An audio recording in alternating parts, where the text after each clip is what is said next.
Hey, we're live. Okay, everybody, welcome to a late show. And what I mean by late is we were supposed to do this Wednesday, but I had a killer migraine. Okay, it's one of those that feels like, Freddy Krueger's got a claw in the back of your brain, like in the back of your skull, and he's just twisting it.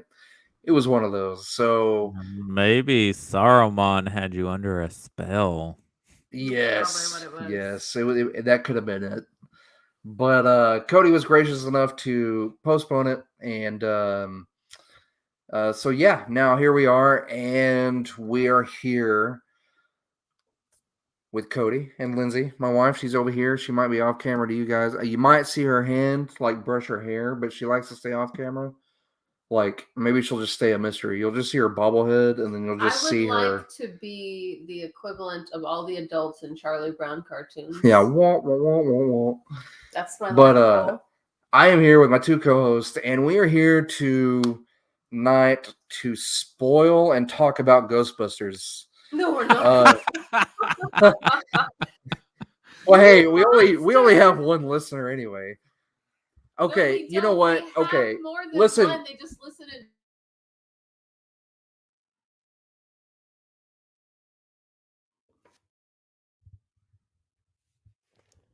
You're on mute.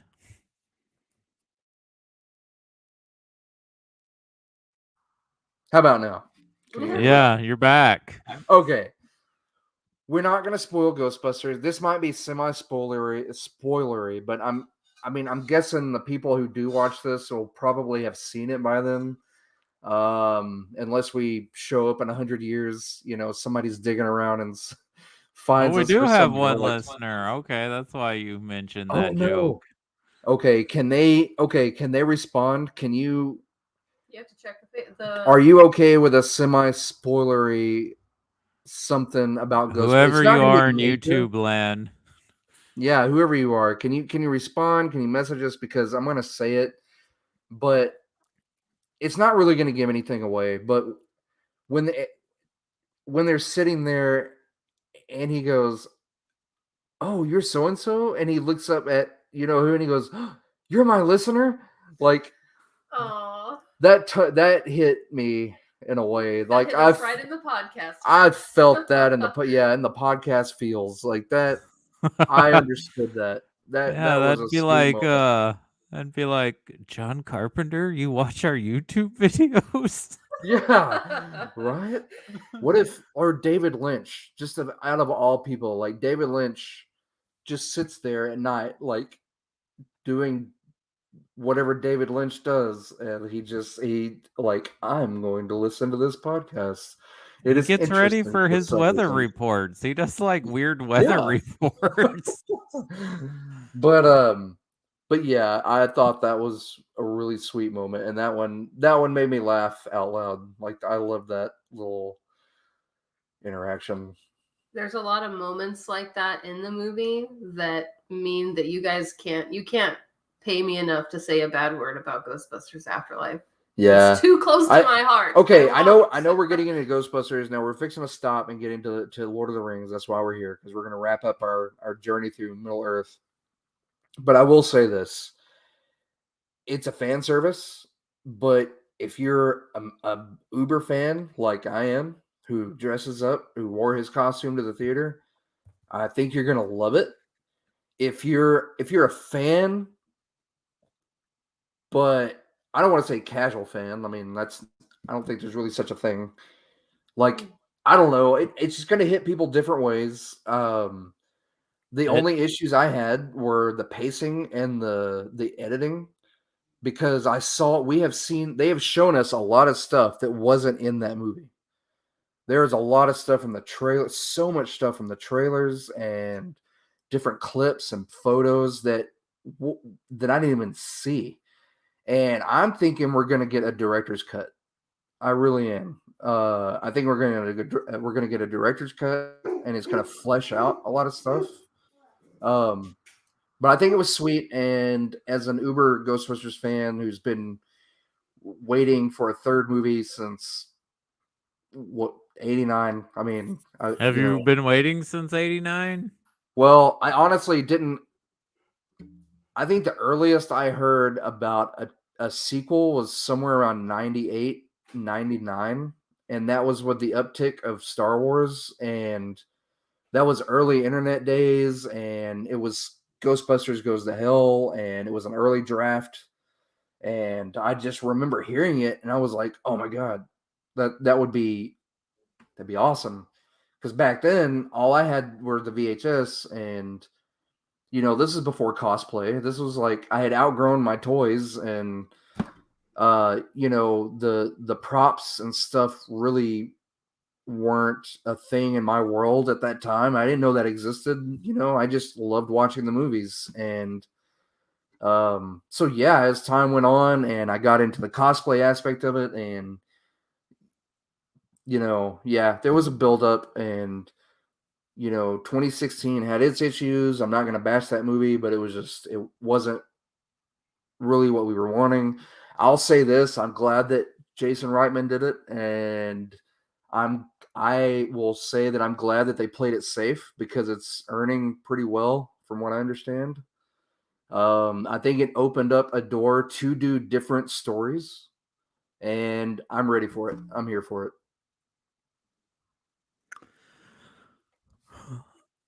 But I yeah, will agree that if you are a huge fan of things outside the first film or even second film of this franchise, that you will probably enjoy this movie.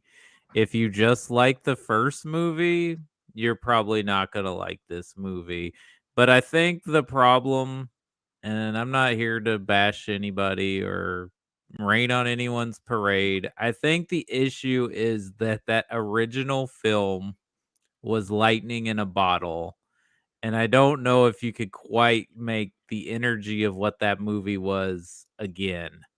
Like, it's about a well, bunch of blue collar dudes who are scientists, but they're blue collar for some reason, and they're like exterminators. That it's a comedy that's thrown in the middle. They get thrown into the middle of apocalypse in New York City. I'll put it And to you this way: it took me a long time to see it this way, but and it's the same way. It's the same way I look at it with Star Wars. Okay, we have our Star Wars. We had our Star Wars growing up. They will never be able to duplicate it. They tried to with the prequels. I love the prequels, but it wasn't that you cannot match the originals. I Okay. don't think Lucas was trying to duplicate what he did in the No. original He wasn't trying to trilogy. duplicate it. But what I mean about what you were saying with lightning in a bottle, you cannot Oh duplicate that yeah, lightning in you a can't bottle. do it again. But So I look at it like this. I look at it. This is more for my kids. Like well, yeah, this is their Ghostbusters. It's not going to be our Ghostbusters.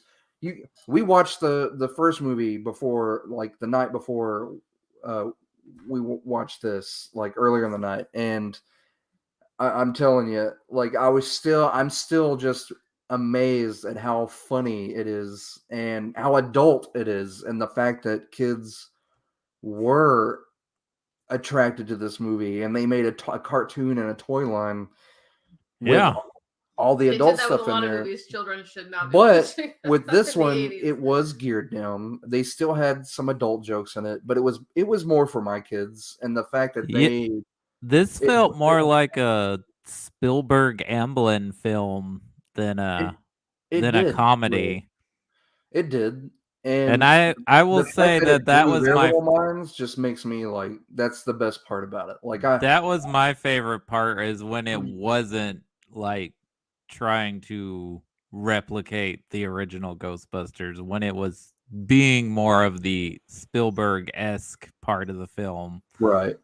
That's what I I liked. really think that was a strategy to make sure that we could get more sequels out of it. Like they do want to branch out and do like spin-offs and sequels and stuff like that. And they left that open for a third movie. And I think because of the fan service, it's going to allow that to happen. Like the more money it makes, you know, But I get where you're coming from, Cody. Like I understand wanting to see something new and like expecting something new because that's, why wouldn't you?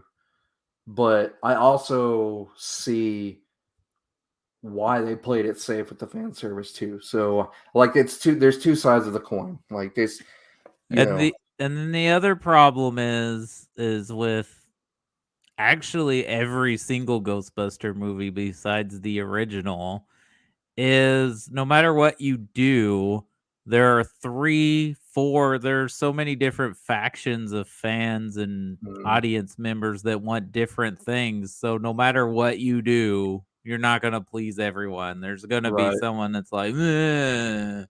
And I like this. I like the second one. That's the general sound of the internet. Anytime anything happens. the second movie was more around, like I was a kid then. I knew what the Ghostbusters were. That was I was into the cartoon. I had the toys, and that was like Ghostbusters 2 was really my Ghostbusters.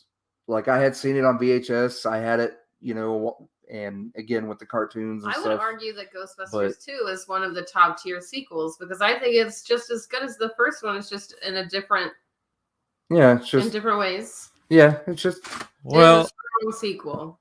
I mean, it does have similar plot beats from the first movie, but they aren't retreading like the same thing, which I'm not going to get into spoilers, but both 2016 and this one kind of do that. Yeah. I think that Cody is right. That is a lightning in a bottle situation. It's a time capsule. The first and second movies, and there's just no way. Especially the longer it took to get this movie made and to get it out, the harder it was. But I think that this is more of a passing of the torch and also like a little love letter to the original source material. It's not anything new or like big exciting like you would want as an original Ghostbusters fan, but it is. It's for the next generation of Ghostbusters fans. It's for a kid that's never seen Ghostbusters and they're sitting there and they're like, "Oh wow, that's cool." Yeah, and if that brings them, this is their introduction to it, then so be it. So no matter what my feelings are, I have grown and matured, and I'm not going to be the person I was probably 15 years ago. And if this movie come out, I would probably be much more vocal on my opinion. But I'm just going to say, no, you know what? If someone got joy out of this, I'm happy for them. And if it introduces you to Ghostbusters, cool. Oh, I'm not going to lie. I teared up at the end. I was sitting there. I was a big man baby at the end. I was like, I'm glad I'm wearing a mask because nobody can see me tear up all the way under this mask and make my blubbery frowny face. But yeah, there was nothing in the movie that like made me mad or angry. I was just like, there was nothing even detestable about it. So why would you go and poo-poo on everybody who was like, I loved it. It was great. Ghostbusters. You know what a good comparison is? The not being offended by the changes they made in the Lord of the Rings trilogy because they were all for the better. I mean, not really for the better, but they worked in a way that it flowed and it didn't detract and it didn't take away, and it didn't degrade the story or the original source material. It's still enjoyable, and even though we're just big softies, we like movies. We want other people to like movies. We want to talk with those people about the movies they like. And there's nothing in Ghostbusters Afterlife that would make me say, "Oh gosh, don't go watch it." Right. Which is no. I would just asterisk. I would asterisk just me. I'm not trying to be the bad person here, but I would asterisk that. I would say, how much of a fan are you of Ghostbusters? And like, if you love the Ghostbusters, like Chris loves the Ghostbusters, then yeah, go see it. Yeah. But if you're like, I saw the first one like a long time ago and thought it was pretty funny, maybe don't go see it. Like, Yeah, maybe just you pick can it. wait It'll till be it out. comes out. It'll be out in January. Pick it Yeah. up. They're already advertising on the Steelbook for January. But So, ghost heads are already going to go see this movie. oh yeah, my Yeah. news feed was just full The of. people who need to see this movie were already planning on it. And if you don't know the Ghost Core logo at the beginning, We're Ghost Core. yeah, official. Sony. We're a part of the Ghost Core. When they created Ghost Core in 2016, they let all of the groups register, and you get a certificate. So you're registered at Ghost Core. You're a chapter of the Ghostbusters. Yeah, you're a franchise. You're a franchise, and they send you a franchise certificate.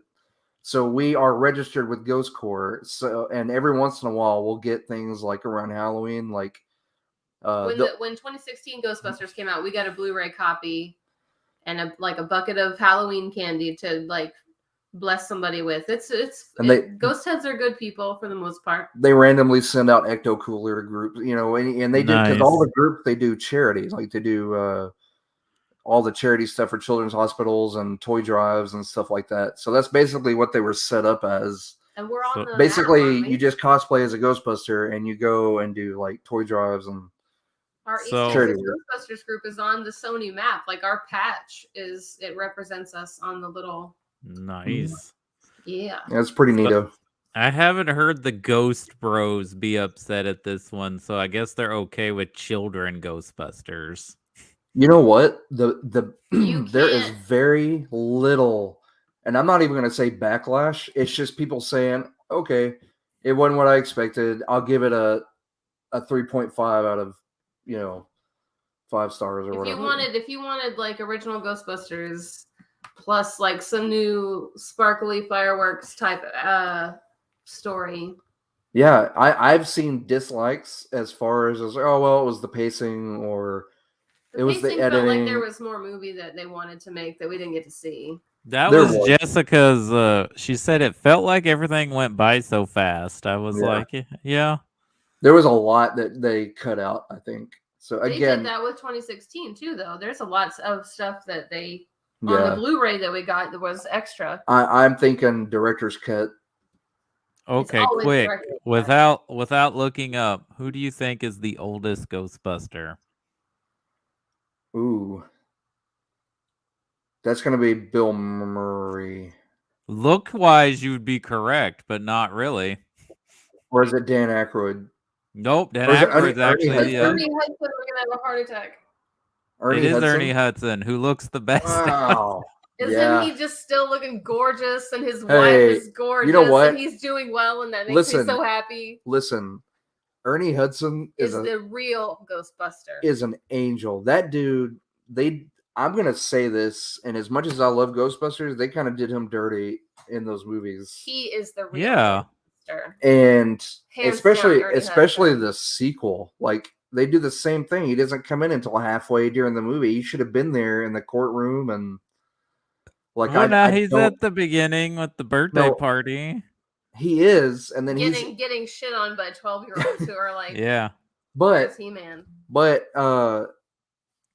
the way they set him up in the movie, because he's the only one that goes around. He goes to the conventions. He has his own pack and his own suit. He is always happy to talk to Ghostbusters fans. He will take a picture with you anytime. He puts on. He's a sweetheart. The costume to take pictures with everybody and signs photos and so he's awesome dude. But the way they set him up in the movie, that was one of my favorite parts. Mm-hmm. Good for Winston, because high five, Winston. And he's the one, you earned it. He's don't pulling. Spoil, I'm not. I'm just saying he's pulling. He's pulling a lot of support for the others. You know what I mean? And I'm gonna shout out the two ladies from Ghostbusters, Sigourney Weaver, Annie Potts. Y'all looking good for 70. Ooh. Oh yeah. I could only be so lucky just to. Oh goodness gracious, both of them. I love they had Annie Potts, and I just even though Dana had just a little tiny. Good for her for showing up. I know, but that's okay. I thought I'd missed her part going to the restroom, but it was. And they did. They left it open for a sequel. I'm really excited. Like, we're just getting more. That's all this did was just, even though it's not perfect, it just gave us more. It's given us more. I have one complaint before we start talking about Lord of the Rings 20 minutes in. Lord of the Rings, go ahead. podcast as a character name with no actual like parent given name is some crazy old white guy stuff. That is bad writing. That little kid deserved a name. He deserved parents who wondered where he was half the time, and he deserved more than one subscriber. That's it. Podcast name bothers me. That's all. Spoiler alert. He was dead the whole time. Christopher. I could have used more Paul Rudd. Again, there's more stuff that they showed, and they just totally. I'm telling you, it felt like there were like more redeeming moments in this story that we didn't get to see of Paul Rudd. Yeah, the fact that I don't know if this is. Oh, sorry, Lindsay. Go ahead. No, just the kind of like the way his character is portrayed and like the choices he makes as an educator are questionable. So I hope there are other scenes I'm missing where he's like, oh, I'm really a good guy. Those were hilarious, man. Just throwing some movies. But found these in the teacher's lounge. What are those movies doing in the teacher's lounge anyway? Exactly. That's how you unwind from teaching children. You have to do that. They watch movies about them being in peril. I'm gonna do it. Okay. They were his movies. I'm pretty sure. Everybody, I got my beer and my horned drinking vessel, my suds, and I'm going to do it. We're going to dive into the Two Towers. Yes. Okay. Let's do it. 2002. I remember where I was, what I was doing, what happened, what night it was, who I was with, even the clothes I was wearing, because it was a special night. It was the night we got to see the sequel to. It was a magical night. It was magical. I actually had a magical night getting to go see this, but I don't think it was in 2002. I think it was 2003 by the time. Oh, we bought our tickets early. And it's funny because I went. My parents had a Suburban at the time. Okay, story time. I hope you're ready. My parents had a Suburban at the time. It's just like those recipe blogs where you're like, I just want to know how to make like buffalo chicken dip. And they're like, well, first let me tell you. Meemaw. Let me tell you a story about Meemaw. But anyway, me and like about 7 people, we cram into this Suburban and we drive to Tyler and we're going to eat at Outback Steakhouse. Okay, this is a special night. Ooh, we fancy. Saved up our money. Yeah. So we get there and they take forever. They take like over an hour. Because we ordered some steaks. No. Turns out we're going to be late for the movie. So we're like, box it up. We're going. So we don't even eat our steak. We get to the theater right as the last trailer is showing, and we all have to sit in separate spots because like it was packed. And this is the Rose Theater over on the Loop in Tyler. Okay, this was back in the day. I think that was like the only theater then. One of 3. There were 3 theaters in Tyler at that time. Oh, was the one by what's a gym now? I think it's a Planet Fitness now. The one where by Ground Zero, was that still a theater then?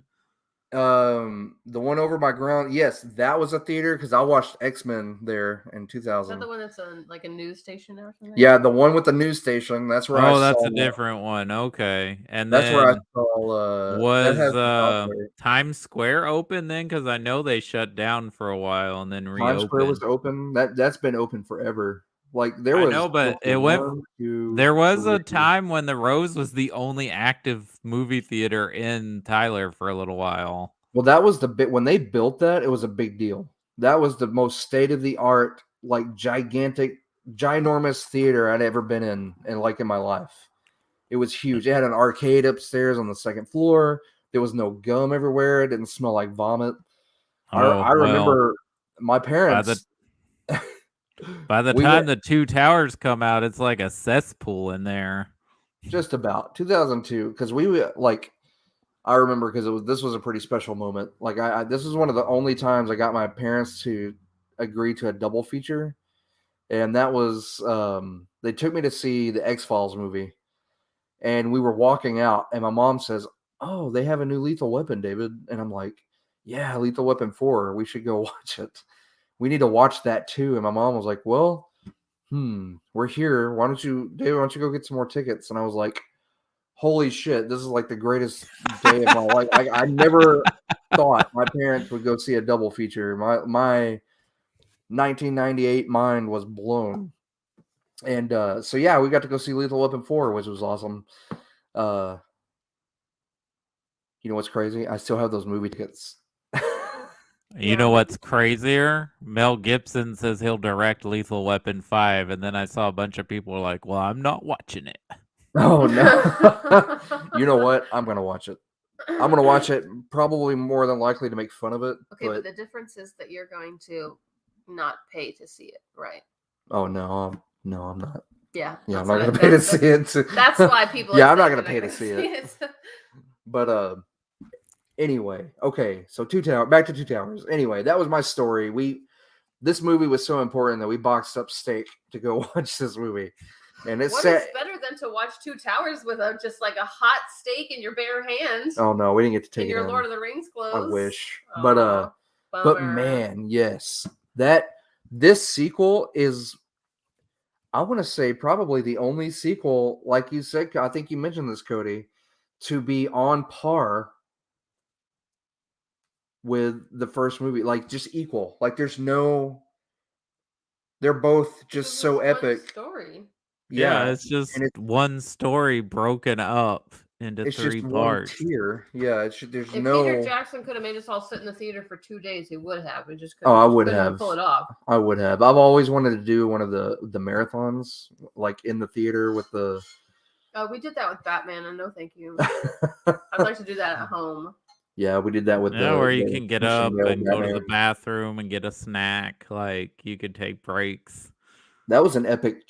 That was an epic trilogy, though. Like we were pregnant. No, we had. Laura was a baby. Yeah. No, Liam was a baby, and she sat through all of them, and he sat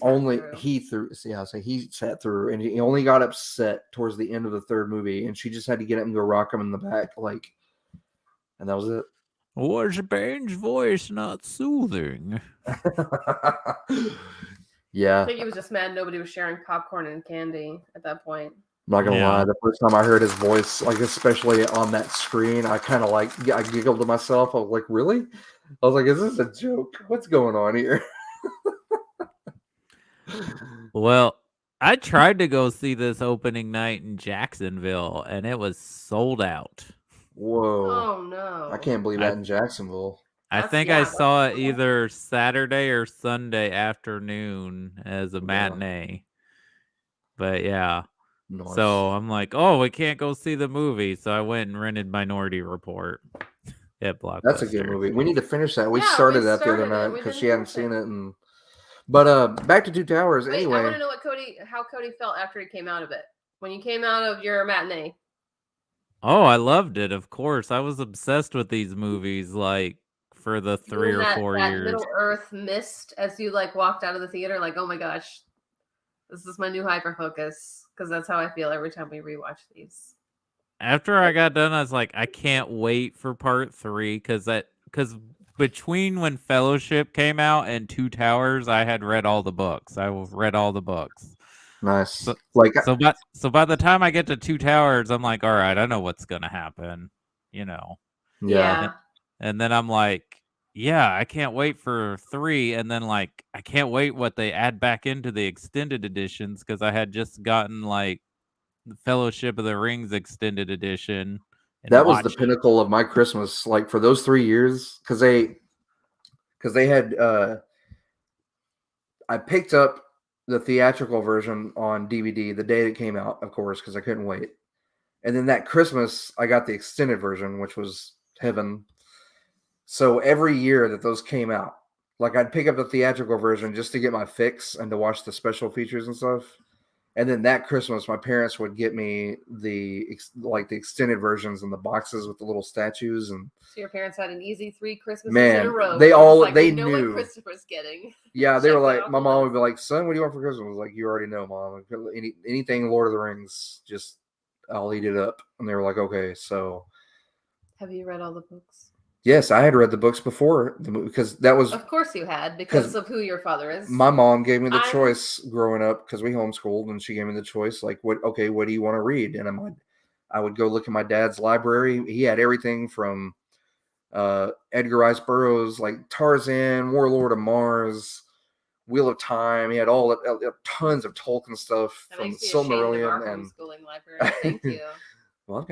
Well, my dad gave me all Yes, you those have books. Lord of the Rings. I'm more talking about. And my other dad books just passed these down to me like earlier this year, which they're going in my library and keepsakes. But I'm embarrassed because I haven't read them. I tried several times before the movies ever came out. Oh, I'm not gonna lie, they were tough reads for like, I want to say I was maybe it's like reading the Bible. Some of it, like I was probably in middle school, middle school, junior high. Probably middle school, because I had read The Hobbit earlier, like way earlier than that. And I remember my dad, it was either my dad or my mom reading that to me. That's an easy read, though. Yeah, for me, that's an easy read. But I know some people who don't like fantasy don't like to read The Hobbit, so they probably would definitely not want to read Lord of the Rings. Oh, and they are tough read. Wait until you tackle the Silmarillion. And I've tried several times, and I've almost gotten halfway into it. It's great, but I suggest picking apart the appendices before you tackle any of the Silmarillion, or better yet, just go to YouTube and people make these. YouTube Tolkien scholars are my savior because I've learned more from them than I did on the many attempts that I made to read the Lord of the Rings books. There are two that I highly recommend, because what they do is they break it down they'll go into characters, places, weapons, great battles, like everything. It feels like everything from the Silmarillion to the appendices to the Lord of the Rings. They tell you what happened after the Return of the King, what each character did, who went where. Legolas and Gimli, they hung out for ages, and yeah, they just go on a Can I get that movie? I want a Legolas Gimli bro adventure. Right? I'm sorry, that is not a bro adventure. That is a bromance. That is a lifelong partnership of two people in the strongest platonic I have ever witnessed. The fact that Legolas builds a ship for Gimli after he becomes so old to sail him into the Undying Lands is the sweetest story ever. That's like Sam and Frodo tier. Yeah, love for each other. That's Sam and Frodo tier out there. That's awesome stuff. So that's another thing I wanted to bring up. Go for it. These movies, and I'll say this now, they are, I think they are the pinnacle for anything in cinematic history that has to deal with masculinity and friendship, and that's why it's called the loyalty. Fellowship. And I mean, teaching bros how to be better. Well, you can make an adventure movie. Like anybody could have made this movie, but the way he got all of that across is still amazing. That's what makes it so top tier. And I'll die on this hill. It is the greatest cinematic trilogy in history. I think we need to credit some other people besides Peter Jackson, even though he is the director of these landmark films. Of course, like when I say that, I don't mean to we're not putting him on any pedestal. I don't mean he's not on any pedestal. Like you're right. Every single person. I just want to point out something I just learned from an interview with Peter Jackson that I guess Colbert did when they were making The Hobbits, is that his partner, I don't think they're like legally husband and wife, but the mother of his children, his partner in life and creatively, Fran Walsh, she came up with the idea of fleshing out Gollum as having maybe like split personalities or schizophrenia, and she directed that scene with Andy Serkis where he's talking to himself. Oh wow, that's awesome. Where it's like he calls him "you're a murderer" and all that whole scene there. Yeah, she directed that. That gives me chills. That's perfect, and then on the dot. That's also why you shouldn't like just discredit a special effect performance like that, because I mean, come on, how many actors give their whole body to a performance like Andy Serkis did for Gollum? Right. And like apparently he just listened to his cats to get that one like thing Gollum does where he's like just that's cats. the noise that all alarm clocks should make to wake you up, because that sound in the middle of the night, there's nothing more just like not on the bed. Besides broken glass, that's the only other sound that can wake me out of a like dead sleep. Oh my gosh. And he nails it. That makes that character that much more. Dude, the Saruman, the Rohirrim are freaking awesome. Wait a minute. Are Fran Walsh and Philippa Boyens and Peter Jackson, they're not a throuple? I thought they were all together. I don't if they are, it's not like publicized. Have you not watched any of the extended, like all the special features where they talk about each other? That just sounds, they don't say it because they don't have to, because they talk about each other way too much for that not to be their situation. I'm just being, it's not like the whole Taika Waititi thing that was on Instagram or Twitter a while back. Oh no.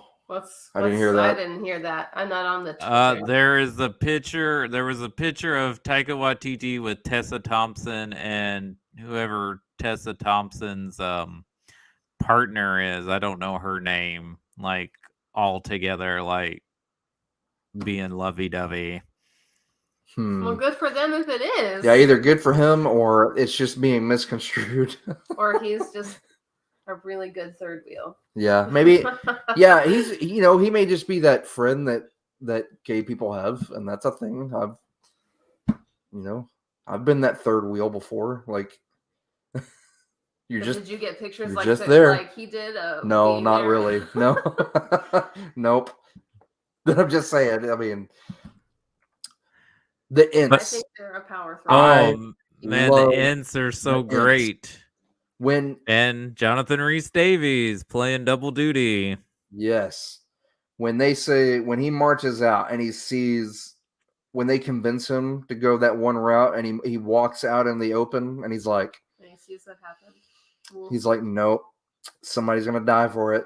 And it's going to be Saruman. Did you think Pippin did that on purpose? Because he knew that would help engulf them to join the fight? He did, because he knew they weren't gonna. They decided not to, and he's like, well, if I can get him, if I can show him firsthand, then he'll understand.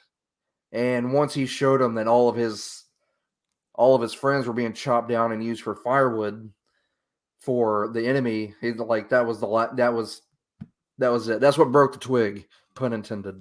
So. But yeah, I love the Ents as a character, and that was one of my. And I think that the Two Towers does this really well. Like the Empire Strikes Back, we take our core heroes and we separate them. Mm-hmm. And I like how Jackson interweaves the events, because in the book, it's like, here's what's going on with Frodo and Sam for like the first 200 pages or however long the book is, and then. Now we're going to see what Aragorn and Gimli and Legolas are up to. Oh, and we'll briefly talk about Pippin and Merry.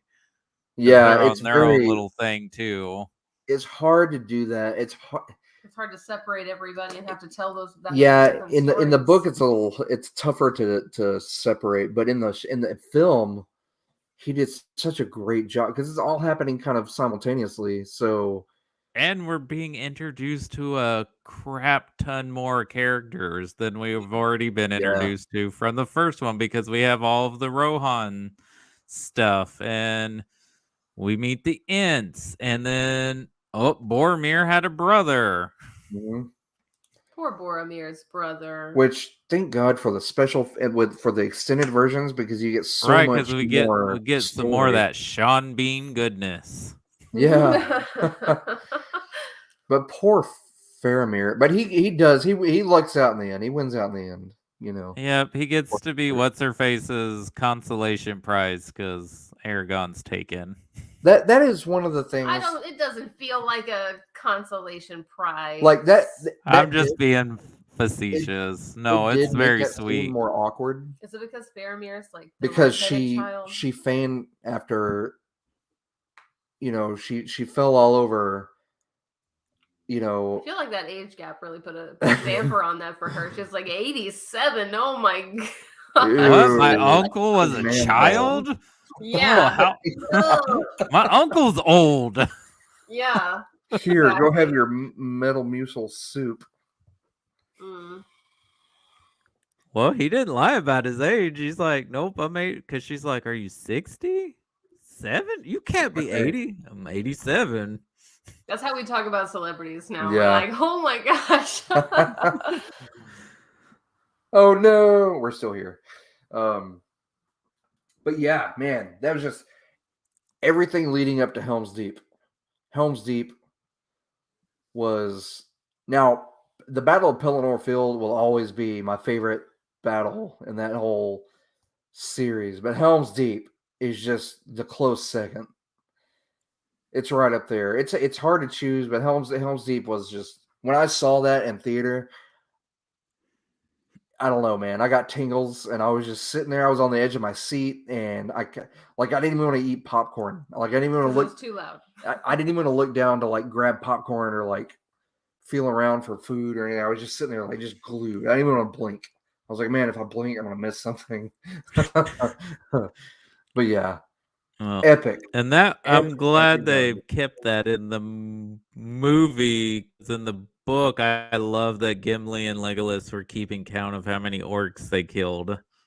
Yeah. Yeah. That still counts as mine. He's twitching. He's twitching because my axe is embedded in his nervous system.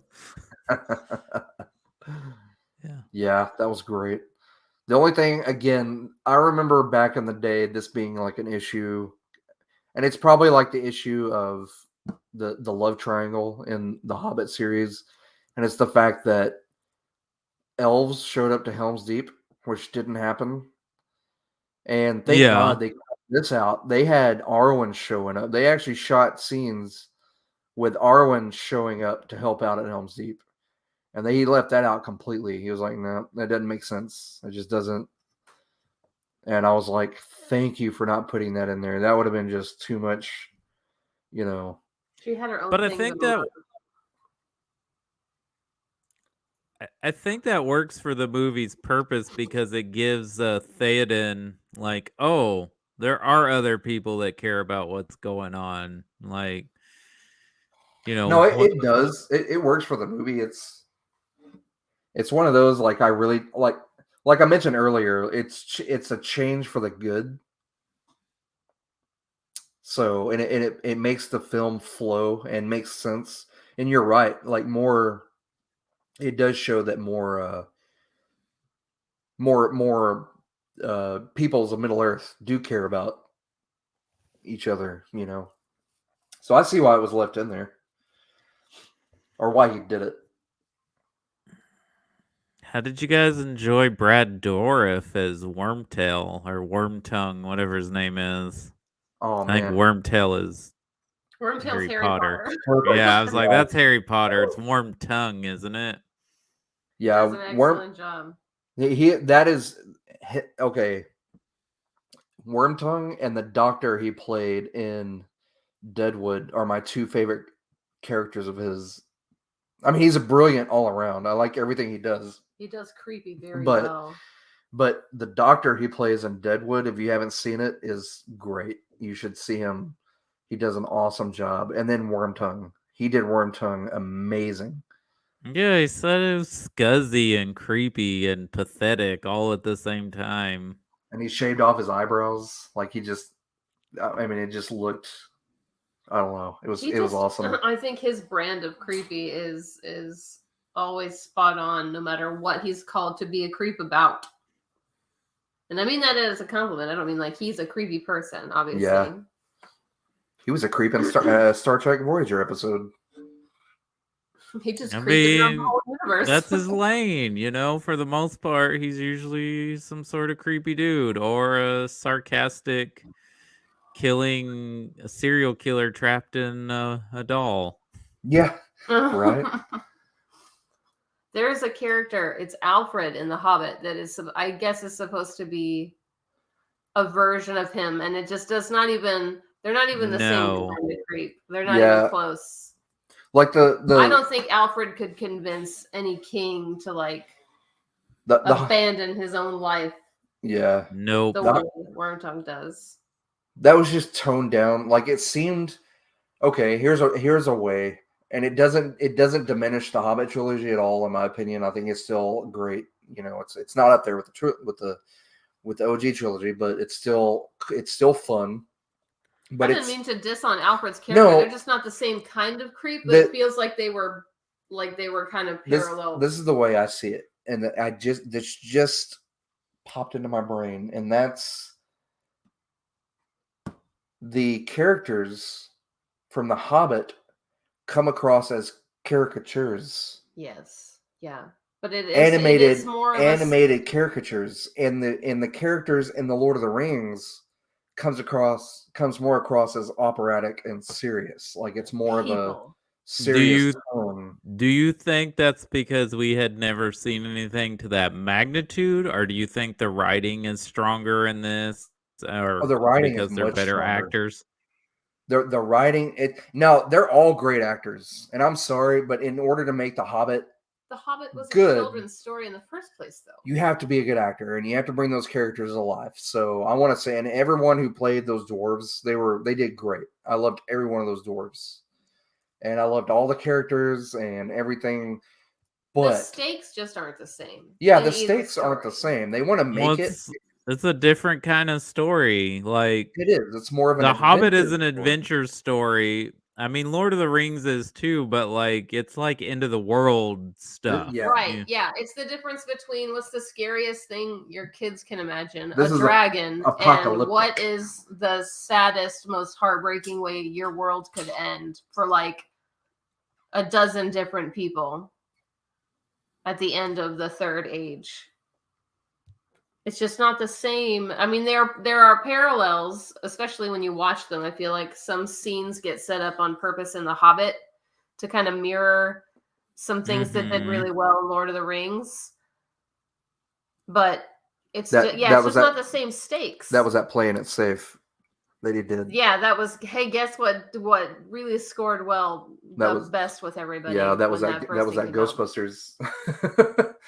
Hey, that's a parallel. It's okay to be safe. It is. We got into that. It's okay to be safe and comforting. Everything doesn't have to be like right.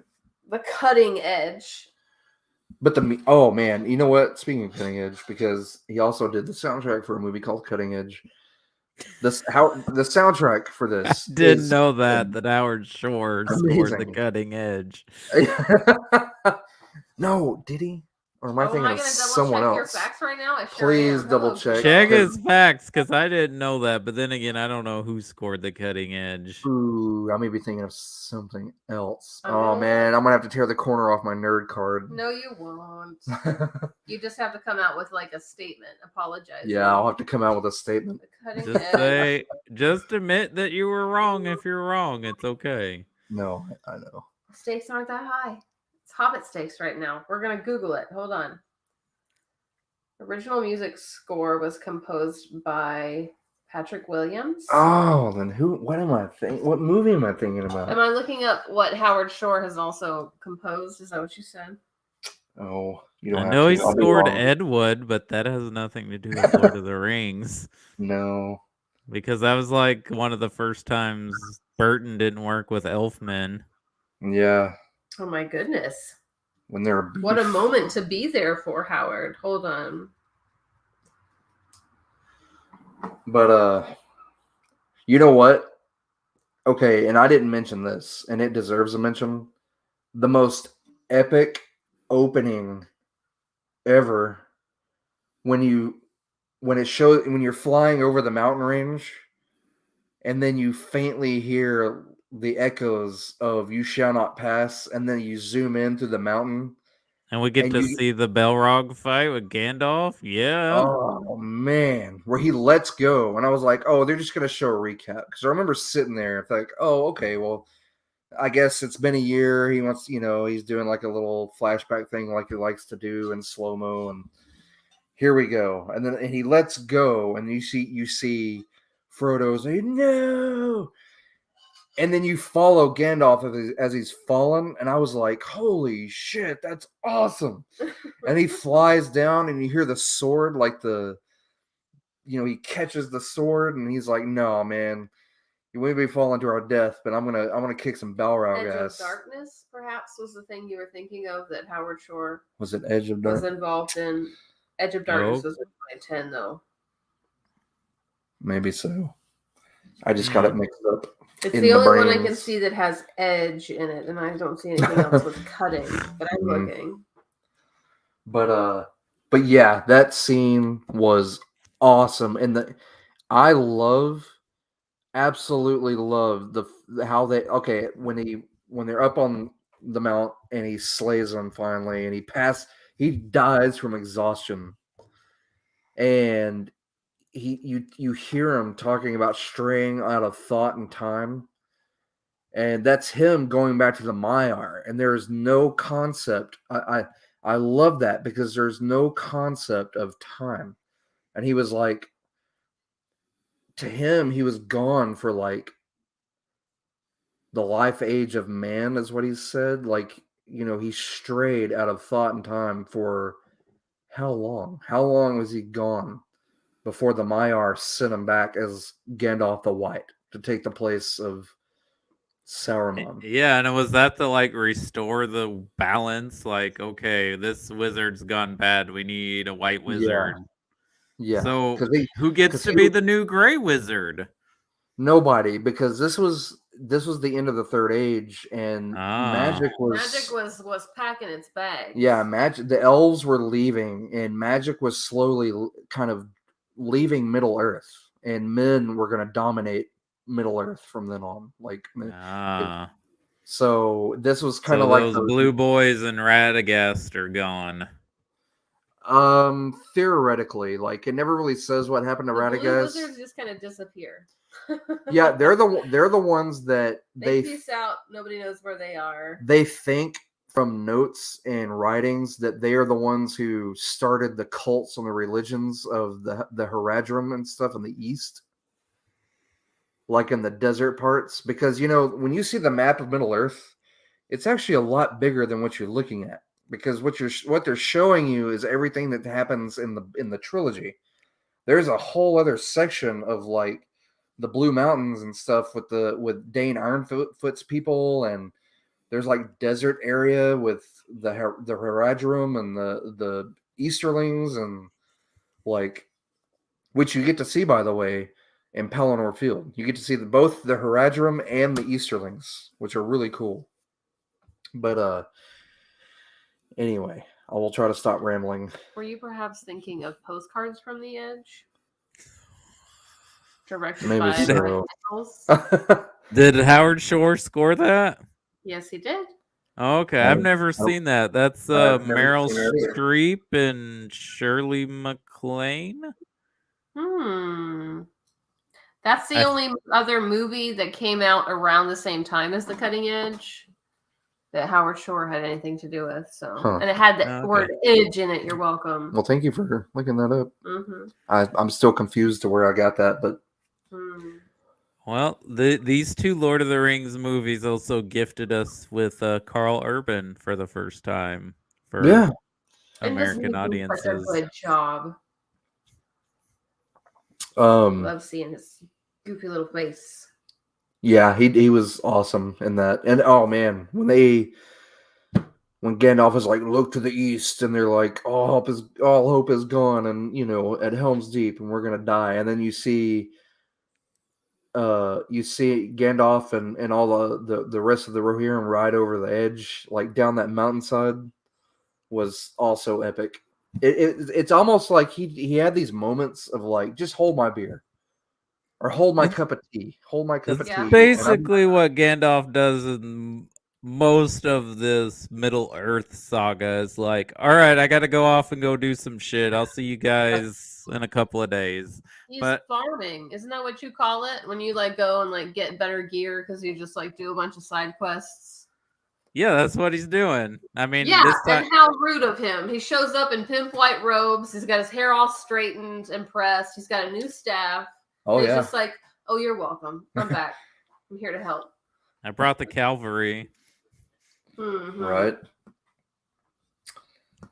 But yeah, I mean, this whole movie is just worthy of the name sequel. It is what a true sequel should be in every sense of the word.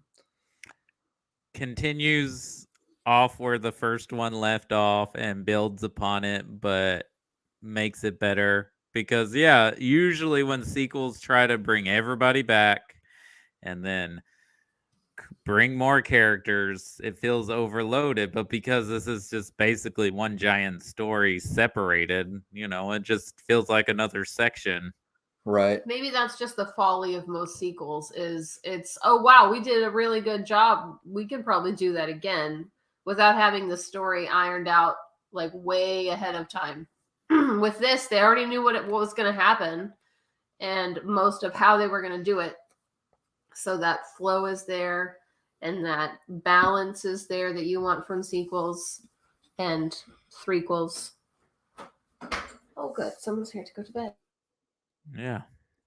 Yeah. So let's go ahead and get to the thirquel, Return of the King. Yeah, that's, man, this, again, a movie. Hang on just a second. I think we have a visitor at our door. Are they allowed to pass? Well, I don't know. If they are allowed to pass, they must take the long sleep and lay down and be very silent. But this movie is a movie that is worthy of the name sequel. Again, like, it's just, I mean, you can't top it. It's like, again, this is jumping ahead to Palinor Fields. Yeah. Jumping ahead to the Battle of Pelennor Field, but again, it was like this hold my beer moment. Like, he did that with every single, like, after the Fellowship, people, because I remember hearing, like, people were scared that it was going to be the sequel curse and like, oh no, how is it ever going to hold up to the Fellowship of the Ring? It was such an amazing movie. How is this going to be even better or as better or how is he going to top it? And then he did. So we're like, okay, so what about the third movie? The third movie is the conclusion. You can't screw this up. This is what everybody has been waiting for 3 years. And story time. Okay, I'm sorry, but I gotta tell you a story. I worked at the Jacksonville Theater when this movie came out. Okay, and Mr. Berkeley, the guy who owned the theaters, was like, I want each theater, if they want to participate, to decorate their lobby for this movie, and then we'll judge and pick a winner. And that's when I was like, okay, well, hold my beer. And the manager at the time was like, Chris, do your thing. Because, I was always begging him to, like, please, let me decorate the lobby for a movie. Let's dress up for Anchorman. Let's do something. Let's do this. It would be awesome, Oh, Anchorman. Yeah, I really wanted to dress up for Anchorman. Did you grow a stash out for it? No, well, they didn't let us dress up. But okay.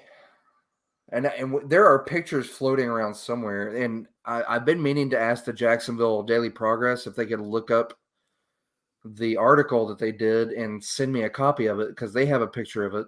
They have online archives. But what I did is I covered the ceiling in twinkle lights with Christmas lights that twinkled, and I went and I cut down leafy tree branches, and I wired them to the ceiling. So when you walked in, it was like you were under, you were in the forest, right? And then I took moss and I covered the hallway, because we showed it there in the first theater, and I covered the hallway with moss, and I changed the light bulbs to red light bulbs and dimmed it. And we hung up all the posters from the movies, and my sister had like 3 dresses from Ren Fair that she had made, and they magically fit all the girls that were working there. And I dressed up. I had a Gondorian Ranger outfit that I had made for Ren Fair, so we were all dressed up with this decked out lobby, just badass.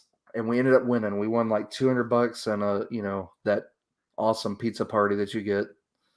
That So pizza party high five. I don't know if you were working the night I saw it, but there was someone very much ready for the movie to be over because I guess they didn't read the book. Oh no. And I don't know which ending, because there are people who joke about Return of the King has like 50 endings. Yeah. I can't remember which one it was, but someone yelled at, "Oh, come on!" Like, I guess you know they what? probably I needed might to go to the vaguely remember bathroom or that. something. I might vaguely remember Yeah, that, I dude. can't. That's crazy. You were there that night? And it was funny. That's Yeah. awesome. And I was Yeah, like, it's man. not I over watched that yet. They movie. still got to do this and this. We got to preview it. Your like oldest son made that observation earlier. He was like, "How many endings does this movie have?" And this is back when the movies came out on Fridays. They did not release on Thursdays. I don't know if you remember I that. want That to was a say thing. that I can't then. remember if this had a Wednesday release, though. This might have been one of those that had a Wednesday release. Was it a Wednesday? I can't It's whatever remember day that. we got it. The manager let me I invited my dad and my uncle and my little sister who helped me decorate, Emily. She helped me decorate the lobby. And then I invited Daniel Scallon and Kevin Smith. And he bought Smith. Kevin Smith, yeah. We were all hanging out back in the day. Oh, I'm being silly. I was thinking it was Oh, Silent okay. Bob. I You didn't let know if you knew Silent Bob come over? No. He came to Jacksonville to watch Lord of the Rings? I don't think he likes Lord of the Rings all that much. Have you heard his take on Lord of the Rings? But yeah, we got to. I remember I took off work. I worked at Berkshire's back then in Rusk, and or no, I didn't work at Berkshire's. I'm sorry. I worked at I was driving the school bus, and I took off the whole day. And he was like, "Hey, you can invite whoever, and we'll show it like around 11 o'clock. We'll preview it before we show it tonight." And he bought KFC and like laid it out on the counter, and we had this huge buffet, and then we got to sit there and watch the movie, and it was the coolest freaking thing ever. And I remember that movie. I got chills in that movie because when we were talking about that hold my beer moment, this is it. This is the ultimate hold my beer moment. It's got a bigger battle. It's got bigger moments in it. It's operatic. It's epic. Well, it's the conclusion. It's the battle for Middle Earth. It has to be.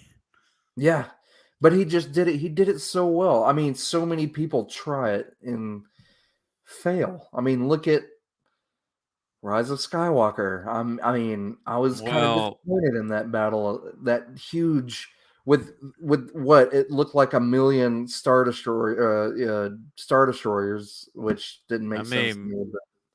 There's a whole debate about, all the different directors and different things they did with that might have been why. This started out as 3 people adapting something because they had all these computers they used for the Frighteners, and they're like, well, we need to get our money back from having to rent all these computers out. What's a big special effect thing we could do to get our money's worth out of these computers? And they're like, who has the rights to Lord of the Rings? Right. Cha-ching. And it worked. Because they're like, they've never made those into movies. Like, those would probably be like huge popular movies, and they were. And yeah, you get badass moments. You get Gandalf fighting. You get this evil. I guess he's the leader of the Nazgul. And we're like, no man can kill him. Well, I'm not a man. My all-time favorite part in this movie, and when you hear it before you see the visual, okay? You hear it. It's when the Rohirrim show up, and you hear the horn, and you think, Gandalf's knocked off his horse from the Nazgul, and his staff was shattered, and you're like, oh crap! And everybody's running around, and they've breached the walls, and they're up on the upper levels, and it's not going the way that they had hoped. And then you hear the horn, and then you see them like march up over the hill, all those like thousands of horses, and I wanted to stand up. Like when they charged, I wanted to stand up my seat and like start cutting heads off. Like that's how excited I got in that in that movie. I remember I scooted up on the edge of my seat, and I was holding the back of the other seat, and just like, holy shit, like this is the most amazing thing I've ever seen on a big screen. Like, because I kept replaying Helm's Deep, and I was like, how are they going to top Helm's Deep? And then there it was. They topped it. Correct me if I'm wrong, but is Peter Jackson one of the pirates that gets killed by Legolas? Yes. Yeah, he's a pirate in that movie. In the second movie, he's in Helm's Deep. He throws a spear. Like you can see him in a brief moment. He like chunks a spear and yells. And then in the first movie, he's a waldman. He's a wildling. Who shows back up in The Hobbit? Yes, and he was and he was two characters in the Fellowship. He was the drunk dude in Bree. Yeah. Yeah, and then again in The Hobbit. So that was pretty cool.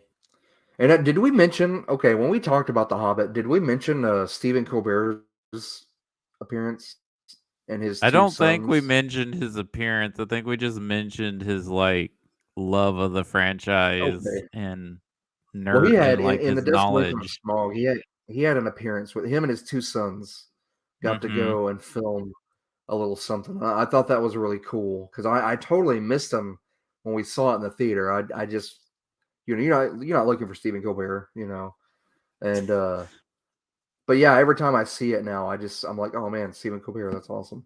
But I do the same with Peter Jackson. I always like to pick him out in the different scenes. But anyway, now look, we've been going. We kept it going for about an hour. I think we covered a lot of stuff. There was one thing that I've been saving for the last. And Cody, if you have anything else, cut me off and be like, hey, I wanted to bring it up. But I want to talk about Samwise. I mean, MVP of the whole trilogy, right? I mean, without Sam, Frodo wouldn't have destroyed the ring. Because you already see it in the Two Towers that it's taking an effect on him. Like he's tempted by it. And like near the end of the story, he doesn't want to throw it in there. And like, I mean, Gandalf says, I feel Gollum has a role to play. Well, he did, but I mean, Samwise got him there. I don't think Frodo would have made it without him. He wouldn't have. And I remember when these movies came out, the big thing back in the day was to make fun of Frodo because how weak he seemed. But Frodo was weak because he was carrying the burden. He didn't become the badass like the rest of them did. The other ones became badasses. They rode into battle. They charged into battle to fight for their friend. And Sam carried him. He carried, Frodo the rest of the way and helped him out and fought for him and slayed orcs and all that stuff. So they had the biggest burdens. I don't want to say the biggest burden, but they helped him. They were all the MVPs, but Sam especially. It's like Sam, like you said, if it wasn't for him, Frodo wouldn't have made it. Yeah, and I think you're right. they only nominated Ian McKellen for the first film, but I think Sean Astin should have been nominated too for Best Supporting Actor. Oh, he should have. That one scene at the end where he says, I can't carry it for you, but I can carry you, and he picks him up. That was Oscar right there. That was it. But He should have got an Oscar for that. These three movies are a prime example of why there should be a best ensemble, that's what they do at the Screen Actors Guild. They don't do best picture. It's like best cast or best. There should be a best ensemble film because there's too many performances. And come on, Elijah Wood did a great job. And he was only like 18 or 19 when they were filming these movies. He turned 19 on the set of Fellowship, I believe. Yeah. So yeah, he's got that look. He comes across as weak.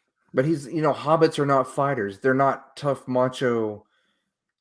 And the ring was doing everything in its power to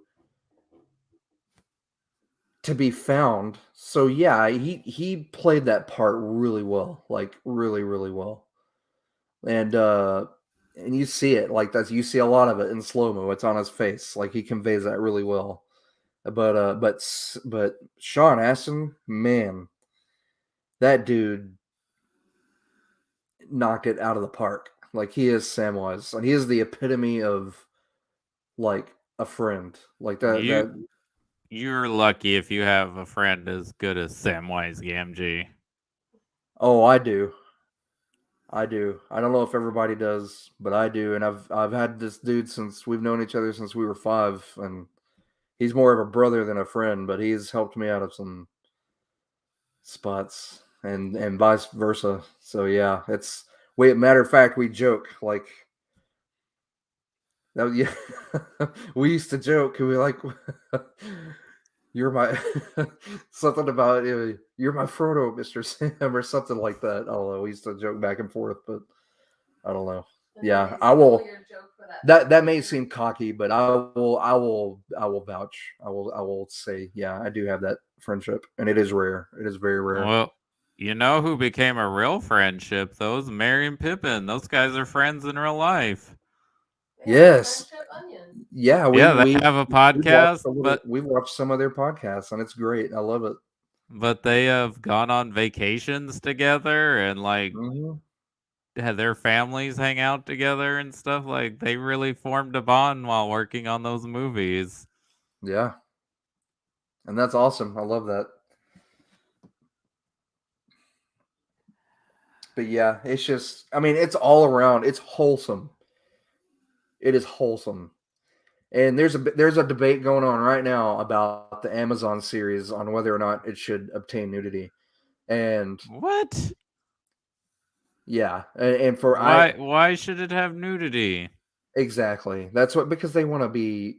They want to be like Game of Thrones. That's a whole different type of story. Yeah, and you know what? Although there more than likely would have been, and there was nudity because it talks about in the books. I believe it's after they're captured by the Barrow-waits. They're all in the nude, they sunbathe and all this other stuff because it wasn't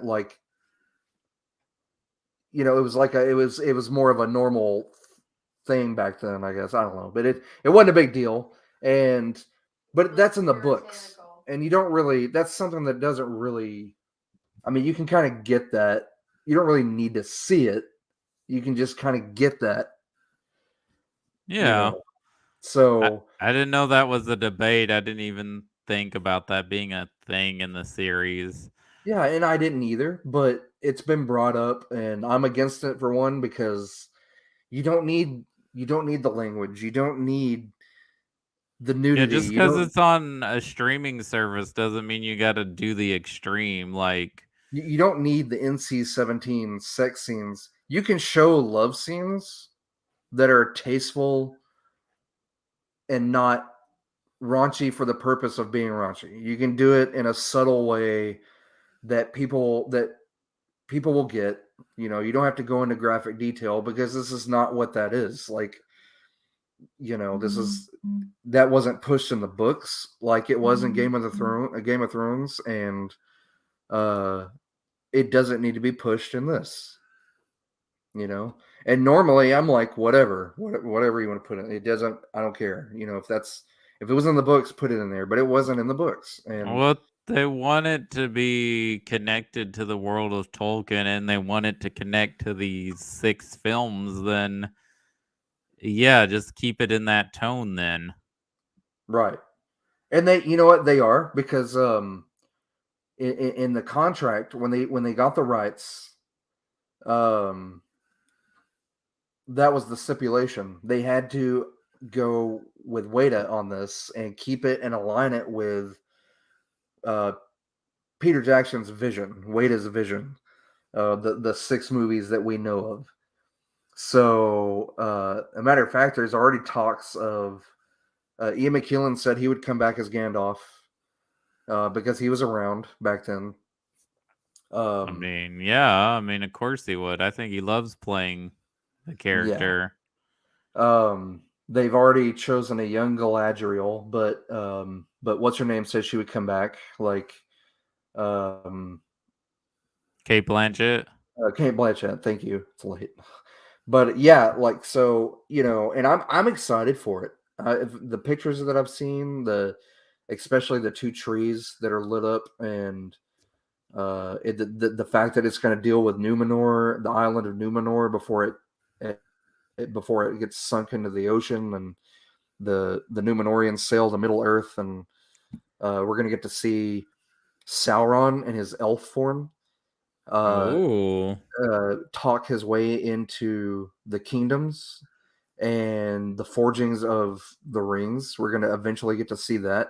So it's all early stuff, and I'm loving it, man. I cannot wait. I'm so excited for this series. Random thing. I don't know if you guys know this, but New Zealand Australian actor Bruce Spence, who is the gyrocopter guy from the Mad Max movies, he's also in Revenge of the Sith. He's also in the Matrix Revolutions. He is the mouth of Sauron in the extended edition. Nice. Okay. That's awesome.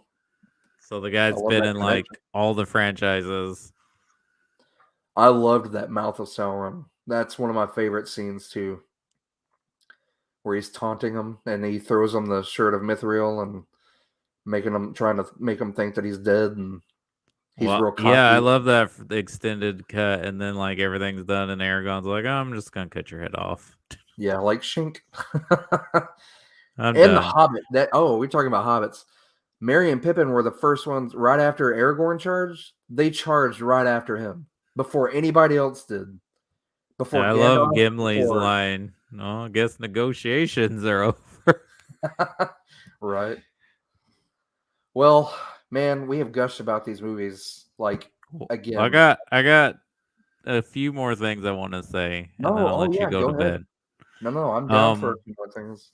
It's very convenient to get an army of dead people to come and help you. So, you know, well, kudos to the.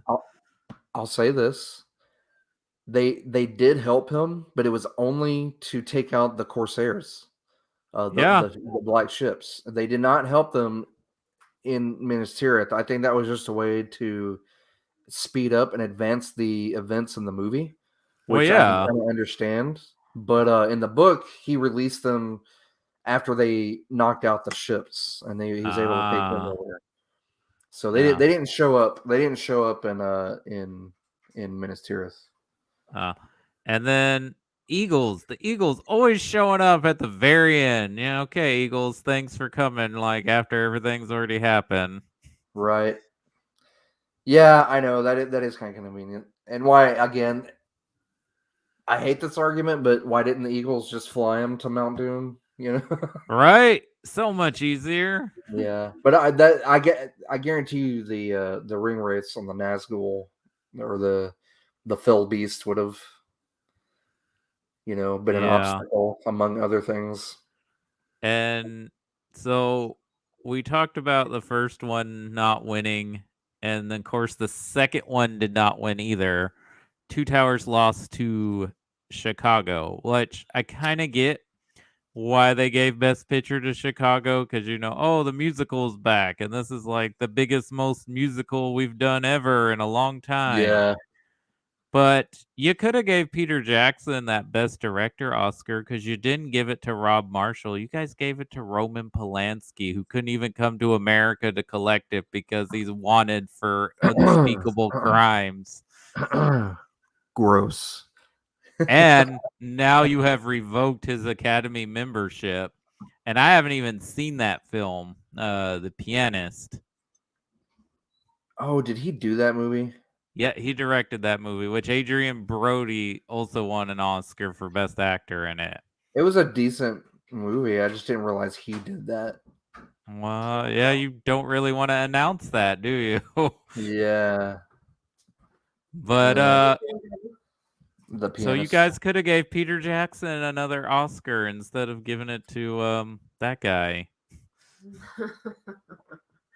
Right. But you gave Return of the King all the Oscars. You gave the whole country of New Zealand Oscars. Hey, a special shout out to Annie Lennox, because the song she does at the end is one of my all-time favorites, and it's going to be one of two songs, not to get morbid, but it's going to be played at my funeral. The other is going to be Look on the Bright Side of Life by Monty Python. One's going to make you laugh and one's going to make you cry, so get ready. And then we're going to shoot his remains into space. Yeah, in his Star Trek coffin. Yeah, I'm going to be buried in a torpedo tube. Do you want someone to say, of all the souls I've met, he was the most human? Oh man, I will pay you if you stand up. If you stand up, like, just say it. If even if people are like, "What?"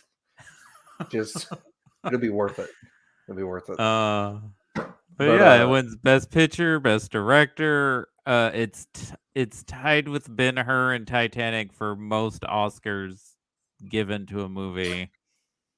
And it is the one movie I have seen most times in a theater. That's mainly because I worked there, so I got to see it for free, and I watched it over and over again. But yeah, 7 times. 7 times in the theater. 7 times. Dude, back that when you movie. had that movie going money, Christopher. Well, no, I worked there, remember? I got to go in for free. That's cheating. I got to go watch that movie that for still free. Only counts as one. Dude, that job. I see what you did there. Mm-hmm. That job, I got to preview movies every Thursday night. The movie theater job was the only job that I've ever had that doesn't still give me nightmares. Yeah. There was never anything stressful enough, other than the weekend that Twilight and The Blind Side came out on the same weekend. There was nothing at the movie theater job that ever stressed me out to the point of like lingering stress. Wow, I'll top you on that whichever one. Twilight sequel that was that New Moon? Yes. And The Blind Side came out the same weekend? Yes, and we ran out of the entire month's worth of concessions just in the 3 days that I worked. We had to drive to other theaters to get popcorn and cups. I watched a clip. I have never seen that movie, and I watched a clip of Blind Side. Is that the Sandra Bullock movie? Yes. Yeah, she got an Oscar for it. I watched a clip of that, and I was like, this is the grossest white lady movie I have ever seen. It is like white people porn, and I'm not joking. It is white people porn, and it also plays to that stereotype of the magical black character, even though he does not possess any kind of magical powers. But it's there was those two even though it's trailers based on a true story. The dog trailer and then the football trailer both were like, dude, those are just white people, like, it's just white people porn. Is the Kurt Warner, is that, it felt like it was like one of those Christian movies, though I don't think, is it? It is. It's the company that does it, because how did they get those actors to do that? I don't know. Money. What's the name? How'd they get Shazam to be in a Flickspick movie? I know, it's weird. What is that man's name? He like Zachary Levi. No, not Shazam. The man that runs Pureflix, and he stars and directs and produces almost all of their content. He has 3 names, and I'm going to look them up right now. Oh, It's David is he something. like the dad in the police one? Oh, probably. Oh, Hold man. on. What was that called? Courageous? Pureflix is coming out with a Samson movie. Oh. Which it's and gonna be Billy their Lord of the Zane. Rings, baby. It's Billy up there. Billy Zane's the bad guy value. in this. Billy Zane. Poor Billy Zane. Yeah, I know. Billy Zane deserves better. He's going the route of Kevin Sorbo. David Is A. he? R. White. Is Billy Zane one of those guys now? I don't know. Well, I meant more as for like entertain, like his movies. Well, Kevin Sorbo really is that kind of guy, though, because Lucy Lawless put him on a blast on Twitter. Xena got him. Yeah, go Xena. Yes, I'm sorry. The man's name who runs David White. Pureflix, David Andrew Roy White, also known as David A.R. White. Yeah. And his last name is White? Wow. Yes, it is. Hey, look him up. Look him up, dude. He's a trip. Anything you can find on him. Watch his movie that he did. It's a Christian. It's a version of Road Warrior. What? Yes, dude, you got to. You're talking about the John Wick one, because he did a John Wick one too, man, and you got to look these up. I'm telling you. Hold on, I gotta find this picture. You'll cringe. It's like watching American Idol. So goofy. I don't think it's gonna. Hold on. I think my screen brightness is too up. You'll cringe like you're watching American Idol. It's. It's so bad. David A.R. White. You just gotta look him up. He's wow, that's his name. Yeah, it is. David A.R. White. He are awfully white to be running Pureflix. First of all, you've got something that sounds like AR-15 in your name, and then you got the last name of White. White, and you run Pureflix. And you run Pureflix. How? You cast yourself in everything that you didn't have to pay for to show. Like, you didn't have to buy the rights for it because you're in it. Yeah, it's bananas. Why are we talking about him? I don't know. Back to Lord of the Rings. Lord of the Rings is better. Yes, they won all the Academy Awards. Beer, I want to say it's like 11 or 13 Academy Awards. It's a lot. I can look it up. I'm supposed to be a fact checker. Give me a second. Sure. But I believe it's tied with Titanic and Ben-Hur. I remember watching the Academy Awards that year. That was a big year. My dad actually watched it that year, and we were both sitting there like, yeah, like a football game. Like, rooting for Lord of the Rings. Yeah. And I believe that's the last time a big blockbuster movie not only was one Best Picture, but like ran the gamut of like winning everything. Yeah. Which I still find baffling. They waited till the last one to award them for everything. Like, why weren't you awarding them from the get-go? Maybe they had to make sure the last one was going to hold up. They're like, we're going to wait till this last one's good. And we're going to be like, well, we're giving it for this one, but it's really for all of them. Mm-hmm. You have to wait to the end to make sure it's a clean sweep, right? You have to see all the installments. The Lord of the Rings film trilogy has won 17 Oscars and was nominated for 13 other Academy Awards. So that's the whole 3 of them as a whole, though, right? Yes, all 3 movies. Yeah. In total. Most of those went to Return of the King. But deservedly, I mean, man. Oh, yeah. Full of Oscars. Who did he beat out that year? He beat out Clint Eastwood for Mystic River. He beat out Seabiscuit. He beat out Master and Commander. Ooh, I love Master and Commander. Goodness. Which has Pippin in it. And it beat out Sofia Coppola's Lost in Translation. Goodness gracious.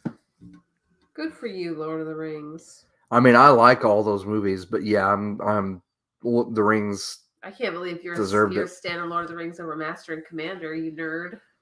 Hey, I love the as much as you O'Brien love Master books, and Commander. Well, no, dude, Lord of the Rings. is up there. It's the fantasy. It's what puts it on the top tier. Yeah, Master and Commander is too real world. I love Master and Commander though. I know you do. The Patrick O'Brien books are great, and I heard that it's either going to be a sequel or a prequel that we're getting. But it's different cast though, right? It's not like no, it's going to be. I think it's going to be a younger Jack Aubrey. Though I think Russell Crowe's at the weight now to be the character. Yeah, all right. But because I think they joked about his character in the books as a heavy guy. Yeah, and it's chunky. It's like, well, Russell Crowe's there now. Russell Crowe was just pawning a bunch of his movie props after a divorce the last couple of years. So I imagine if he had another Master and Commander gig lined up, he wouldn't have had to do that. Yeah. You saw where last week tonight they auctioned they bought at auction his jockstrap from Cinderella Man, and they gave it to the last Blockbuster that's open to display. Right. In Oregon. Yeah, which is great. I love John Oliver. But anyway, all right, guys. Cody, do you have anything else? No, because if so, we'll be here all night. But yeah, this is as I said last week when we talked about Fellowship, this is a landmark film series that I don't know if we'll ever get anything of this level again. And I think it might be the best on-screen adaptation of a novel. Not just the best film trilogy. I think this might be like there are probably other things that are just as good or come close, but there have been debates on whether or not Tolkien would have liked it. I think he would have, because he was keen on the idea of, because he sold the rights. He sold the rights back in the early 60s to make a movie. It's just nobody ever did it. And well, they didn't have the technology, really. I mean, but I think he would have loved this. I think he would have appreciated seeing like a concrete. I think it would have been worthy of Tolkien. And then now that's just me, and it's been debated over the years, but and even if he didn't, I would still like these movies. As perfect as these are, I really don't think he would have. Like, I'm pretty sure he would have been. He would have disagreed with Goldberry and Tom Bombadil being left out, and the Barrowwaights, and several things being changed around and stuff. But you know what? It was done for adaptation, and like you said, it's perfect. It's perfect. I can't think of any other. It's so weird to have a perfect soundtrack for all three movies. Perfect movies. The CGI for all three of these movies holds up even today. Like, it seems like I've seen CGI that looks just like what they used in these movies, here recently. It definitely holds up. The acting, the makeup, the costumes, the sets, like the locations. I mean, I can't go on anymore. Like, what else can you gush over and brag about?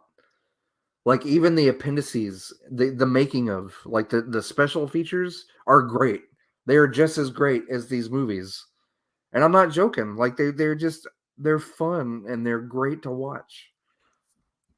You learn so much in what was put into these movies, and I think it makes you appreciate it more. Like, when you watch a behind the scenes, it definitely makes you appreciate a movie more, and it definitely did with the Lord of the Rings movies. Yeah, I'll stop gushing because I could go on. Let somebody else gush. Yeah, I'm sorry. It's these are a masterpiece, and maybe it says something that they shot all these back to back, and that might have been the secret ingredient of why the consistency and the quality is all the same from one film to the other. Like, it doesn't, because even, like I said, even Star Wars, like, you see a drop in quality in Return of the Jedi from those other two films. Mm-hmm.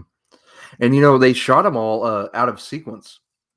Did you know the very first shot that the Hobbits shot that filmed together was at the Greyhavens? That was their first scene together.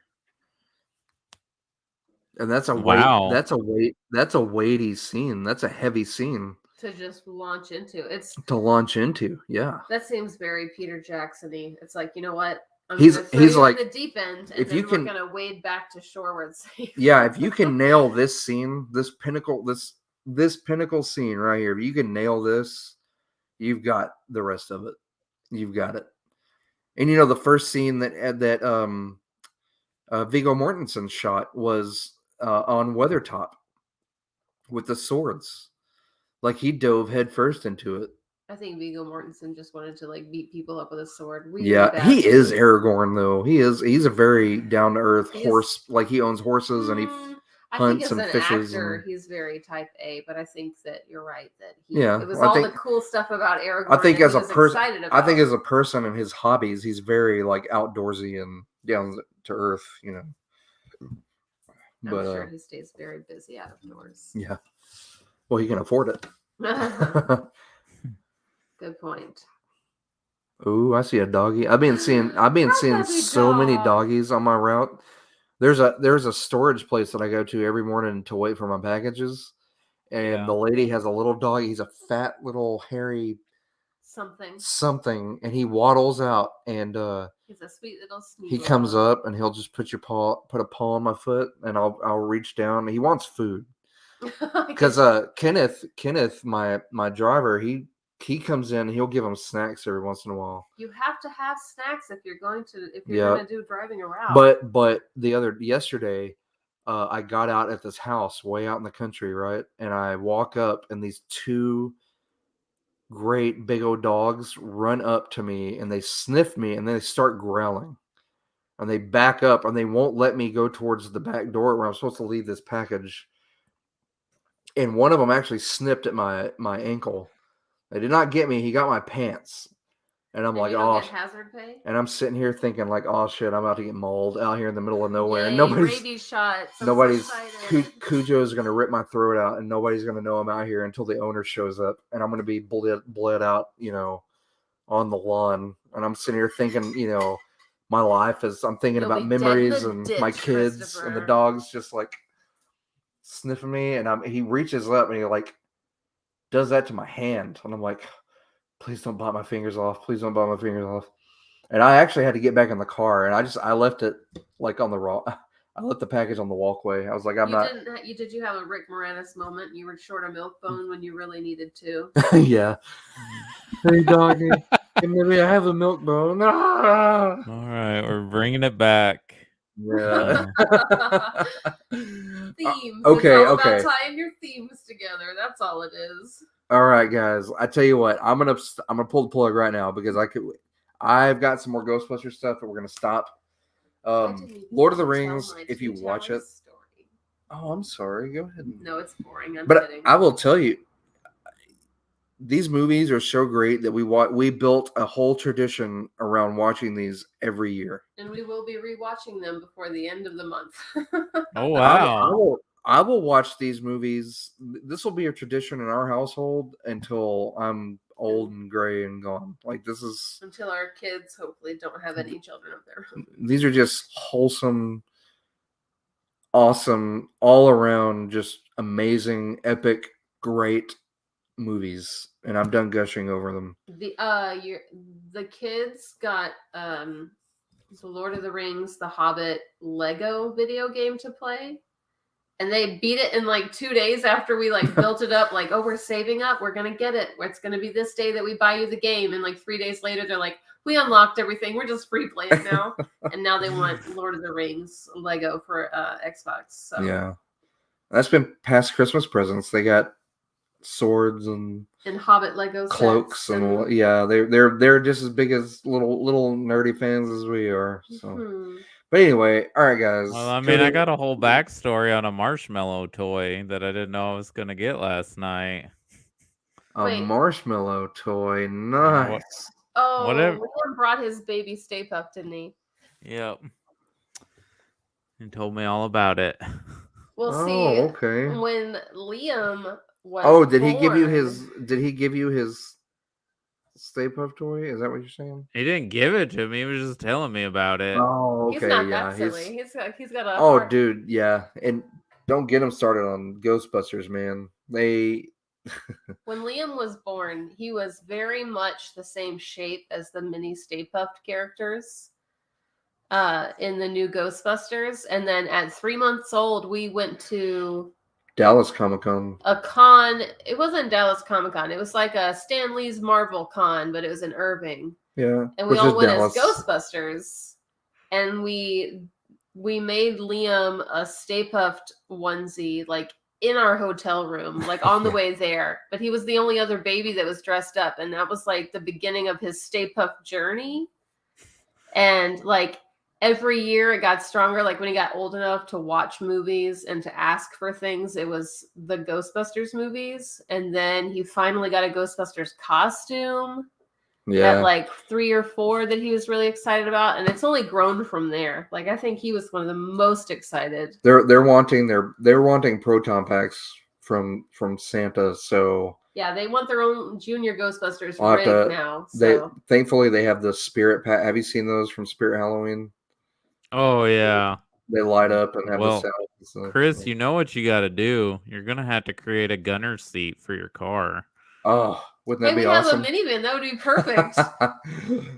That was awesome. And you know why he did that? Because the toy, the real Ghostbusters Ecto 1 toy had the gunner seat on top.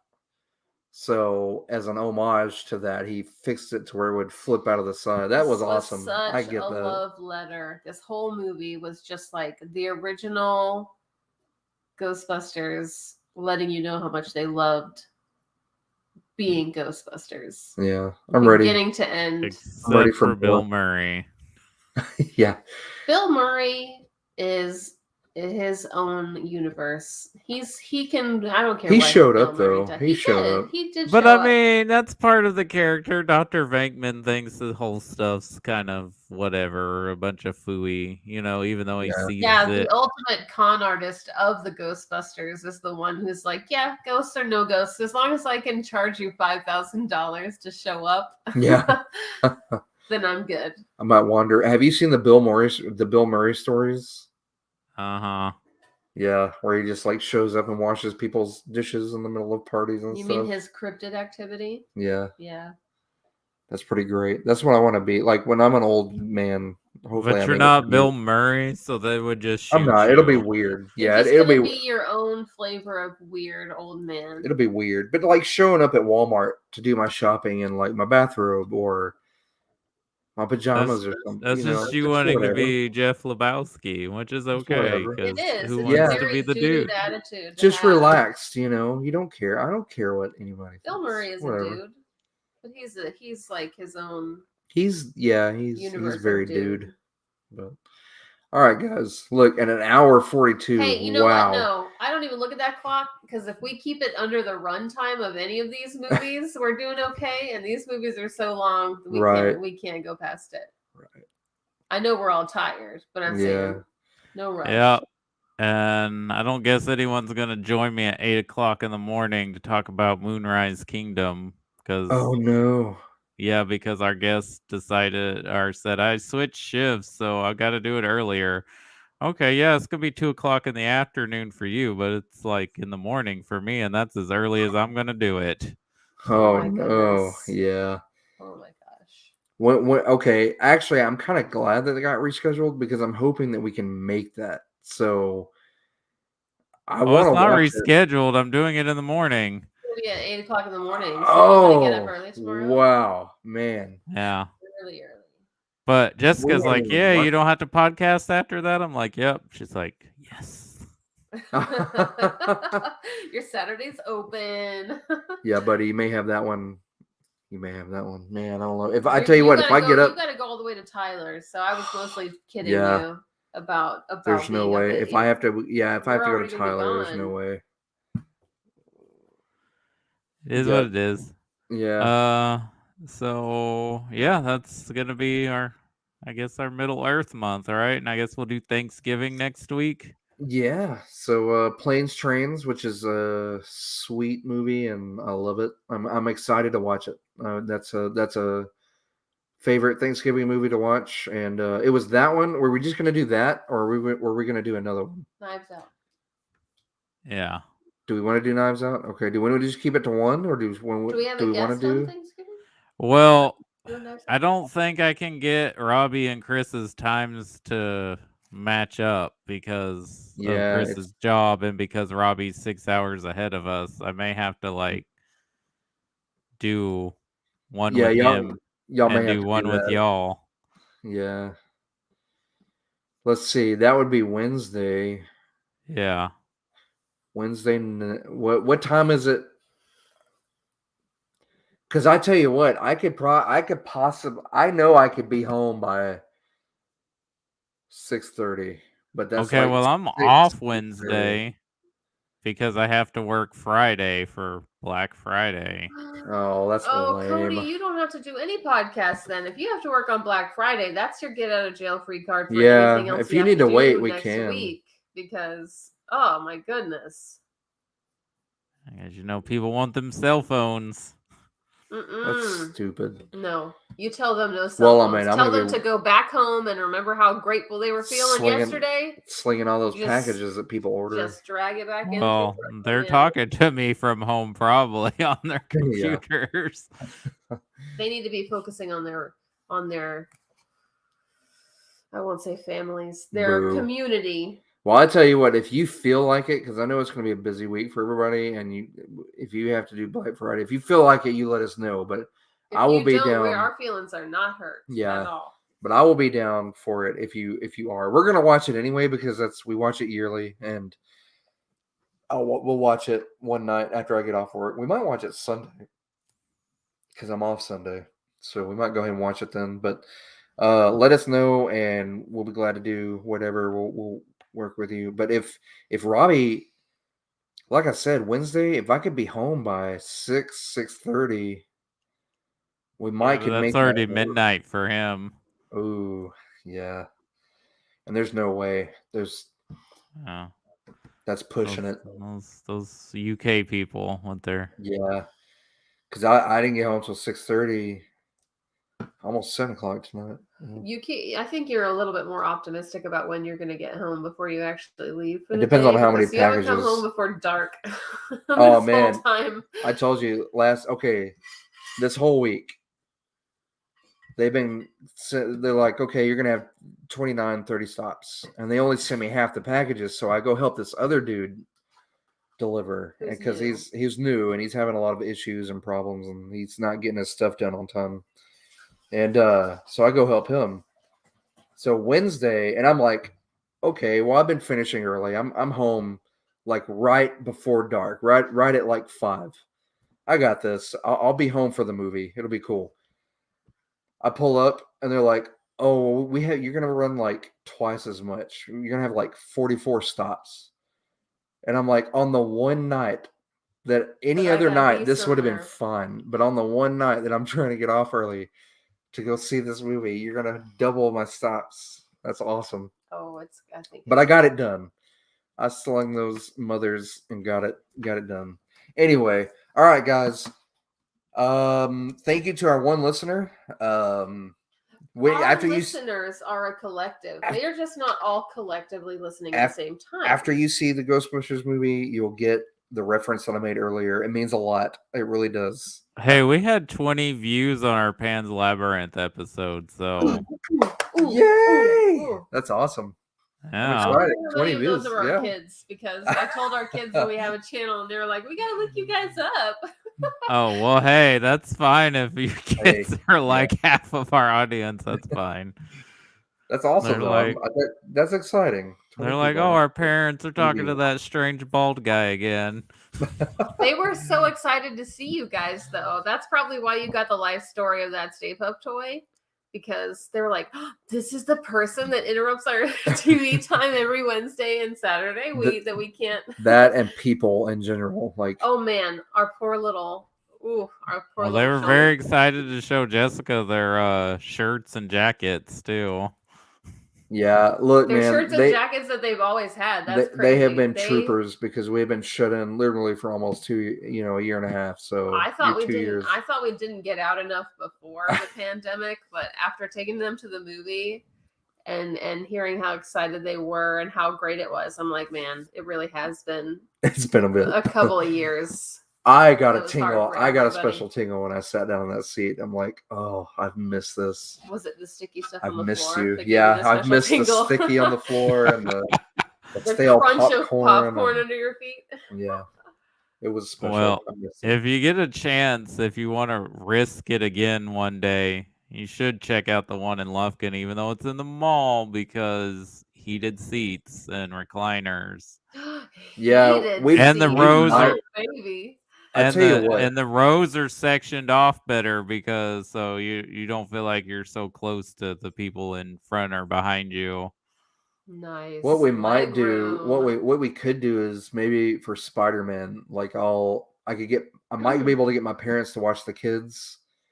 So But maybe then you have to take the kids to see Sing too, so be ready for that. yeah, but maybe we could go see Spider-Man because I wouldn't mind see Spider-Man. Like Laura was asking today, she's like, so when are we going back to AMC? And I was like, well, what movie do you want to see? She was like, a lot of them. And I was like, okay, what's the next one? Sing 2. I said, okay. We could probably do it by then. So if we get to Spider-Man. Yeah. Yeah, I was like glad they showed it because I was like teasing, yeah, there's gonna be a Spider-Man trailer, and then there was a Morbius trailer. I'm like, oh no, I said there's gonna be a Spider-Man trailer, and they're not gonna do it, and then they did it. I was like, oh, okay.